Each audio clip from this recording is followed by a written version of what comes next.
Aqui, pessoal, essa próxima já é a última parte aqui da aula, é falando da questão da camada de enlace no funcionamento dela em uma estrutura de rede propriamente dita, tá? Então, vocês vejam que aqui, quando você tem diferentes equipamentos, aqui em uma rede local, por exemplo, né, cada enlacezinho desse aqui, né, pode ter um protocolo diferente, né? E aí, no protocolo de enlace, você tem que ter um endereçamento, né, como eu falei para vocês na reunião, na aula passada, aquele exemplo lá da página web, né, para você levar um quadro de um canto para outro, você tem que ter o endereço MAC, que é o endereço físico daquela interface de rede, tá? Então, o endereço MAC, ele tem esse formato aqui, são 6 bytes, né, que são apresentados em formato hexadecimal, ok? E ele é utilizado no endereçamento do protocolo de enlace. Então, vejam aqui, ó, que o switch, ele não tem endereçamento, ele não tem endereço MAC, né? Ele não tem, as interfaces dele de entrada e saída não tem endereço, que ele serve somente como uma ponte, né? Como dator de pacotes. Então, quem vai ter endereço MAC aqui são as interfaces de rede dos hosts, as três, e do roteador. Okay? Então, é só fazendo um contraponto entre o endereço MAC e o endereço IP, né? O endereço MAC é como se fosse o CPF daquele equipamento, tá? E o endereço IP é como se fosse o endereço postal, né? Porque o endereço postal, ele tem uma hierarquia, né? Ele tem o país, o estado, a cidade, o bairro, a rua, né? O número.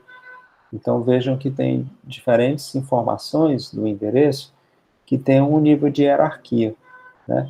E o CPF não, o CPF é um endereço único para cada indivíduo, né? Então, é a mesma coisa, o endereço físico da máquina, que é o endereço MAC, ele vem de fábrica.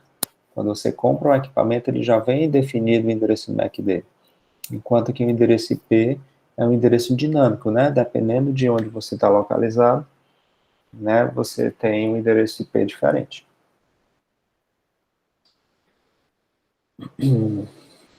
Ok. Aí tem a questão do protocolo ARP, né? O protocolo ARP, ele é um protocolo que é o protocolo de resolução de endereço, que é o seguinte, é quando você está localizado dentro de uma rede local e você precisa mover os seus quadros ali dentro daquela sua rede local e você não conhece o endereço MAC de do seu destino dentro da sua rede, tá? E aí você normalmente conhece o endereço IP daquela máquina, mas não conhece o endereço MAC. Então você utiliza esse protocolo ARP para você criar uma mensagem ARP de consulta, tá? Que aí você coloca isso dentro de um quadro, você transmite um broadcast para a rede, né? Aquele quadro vai chegar, né, para todos os nós daquela rede, e o nó que for... e aí todos os nós, eles recebem aquele pacote, processam aquele pacote e consultam as suas tabelas ARPs, né? Porque cada nó dentro da rede vai possuir uma tabela ARP, onde ele vai anotando, né, qual é a relação dos endereços IPs com os endereços MACs dentro daquela rede. Então, quando tem uma consulta ARP que é transmitida dentro da rede, né, cada nó vai receber aquela consulta e vai ver o endereço IP da consulta corresponde ao meu. Se corresponder, é porque eu tenho que responder aquela mensagem. Então, o nó, ele prepara uma resposta ARP, colocando dentro dessa mensagem qual é o endereço MAC dele, né, e transmite de volta para quem solicitou a informação, né. E aí, quando essa mensagem de resposta chega no solicitante, né, esse solicitante, ele atualiza a tabela ARP dele, e agora ele sabe que aquele endereço IP corresponde àquele endereço MAC. E aí ele consegue criar um quadro, né, endereçado corretamente para aquele equipamento. E aí, tem um exemplozinho aqui que mostra o seguinte: dentro tem uma subredezinha aqui, onde tem três nós, né, três hosts aqui, com cada um com seu endereço IP, seu endereço MAC, e tem esse roteador aqui, essa interface aqui à esquerda também tem o endereço IP e endereço MAC. Né? E o exemplo aqui é quando esse cara aqui, com o final 220, quer transmitir um quadro para o roteador de borda dele aqui, o 221, tá? Mas aí, é esse exemplo que eu falei para vocês, ele não sabe o endereço MAC dele, do roteador. Então, é aquele exemplo, que esse cara que ele cria uma consulta ARP, né, transmite em broadcast para todo mundo, ou seja, o switch, quando você bota o endereço de broadcast, que é o FF, tudo FF, né, endereço MAC, tudo FF, o switch sabe que tem que repassar essa mensagem para todas as saídas dele. Então, chega para todo mundo, né, mas a consulta ARP, no final das contas, está destinada para esse roteador, porque na consulta você coloca o endereço IP do seu destino. Então, o roteador sabe que é para ele, né, prepara uma resposta e manda de volta. Né? E ao mandar de volta, cada um consegue atualizar a sua própria tabela ARP e a partir dali ele já sabe para quem tem que endereçar. E aí tem uma diferença, e essa tabela ARP ela fica sendo atualizada dinamicamente, tá, pessoal? De tempos em tempos ela muda. E aí tem uma diferença, que é quando você precisa mandar quadros, né, que sejam destinados para outras subredes. Tá? Então, por exemplo, nesse exemplo aqui, você tem essa subrede, tá? Que é o 111, aí esse nó aqui tem final 111, esse 112, e o roteador tem final 110. Então, você tem essa subrede, você tem essa outra aqui, tá? Que é o IP 222.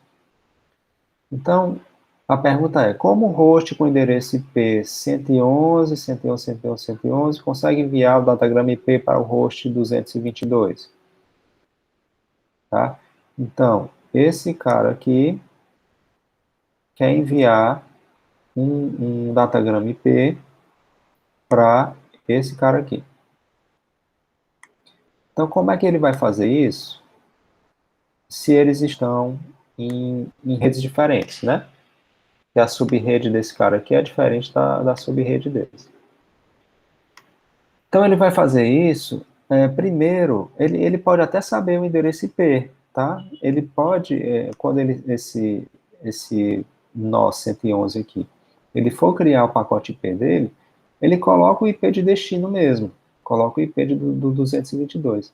Só que ele, na hora que ele vai criar o quadro do enlace, ele não pode endereçar esse quadro para o MAC dessa máquina aqui, por duas razões. Primeiro, ele não sabe quem é o MAC dele, ok? E segundo, ele está localizado em outra subrede, tá? E o endereçamento MAC, ele sempre tem que ser feito na sua mesma subrede, na sua mesma rede local. Então, o quadro que vai ser formado para carregar esse pacote, esse datagrama IP que está vendo de cima, ele tem que ser endereçado para esse roteador de borda. Ok? O quadro. Tá? Então, essa máquina aqui, ela envia esse quadro primeiro para esse roteador de borda, aí caso ele não saiba o endereço MAC dele Ele tem que usar o ARP para fazer isso, tá? Para descobrir. Aí ele encaminha esse quadro para cá, e uma vez que esse roteador recebe esse quadro, ele, no papel de roteador, ele pode agora processar até a camada de rede, e, desencapsular esse pacote aqui, para descobrir para qual interface de saída esse pacote tem que seguir. Porque o roteador, ele vê que esse pacote tem um endereço IP que é fora da sua primeira subrede aqui, né? E ele precisa encaminhar isso para outra subrede. Então, ele vai consultar a tabela de repasse dele. E ao consultar a tabela de repasse, né, do roteamento, ele vai saber que precisa encaminhar para essa interface aqui. Ok? Tá? Ele precisa encaminhar para essa interface. E aí, ao encaminhar para essa interface, ele vai criar agora um novo quadro.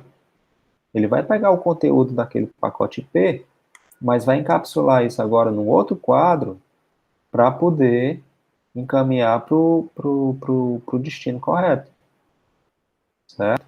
E aí, novamente, se esse roteador não conhecer o endereço MAC aqui dessa máquina, ele vai precisar utilizar o ARP para descobrir. Ele sabe qual é o endereço IP, né?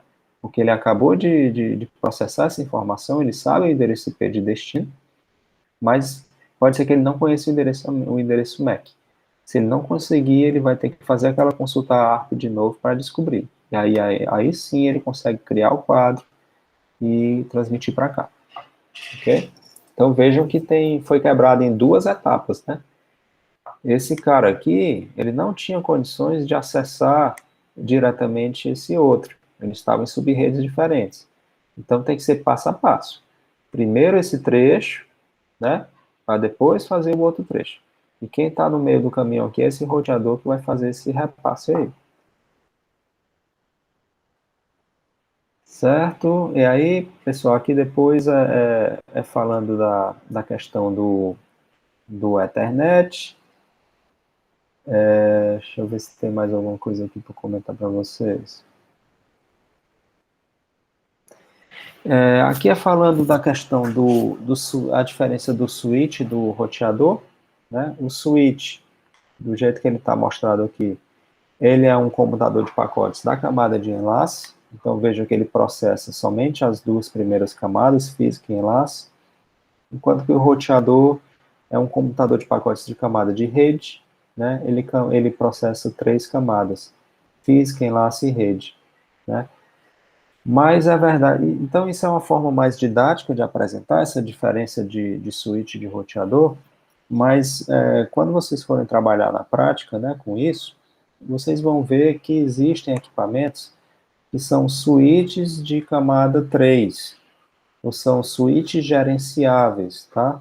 Então, são equipamentos que eles são, ao mesmo tempo, switches, mas eles também têm capacidade de processar até a camada 3. Então, isso, na prática, a gente observa, né, nas redes de computadores atuais, mais modernos, vocês vão se deparar com isso também, né, equipamentos que são switches, mas que têm capacidades de roteadores também.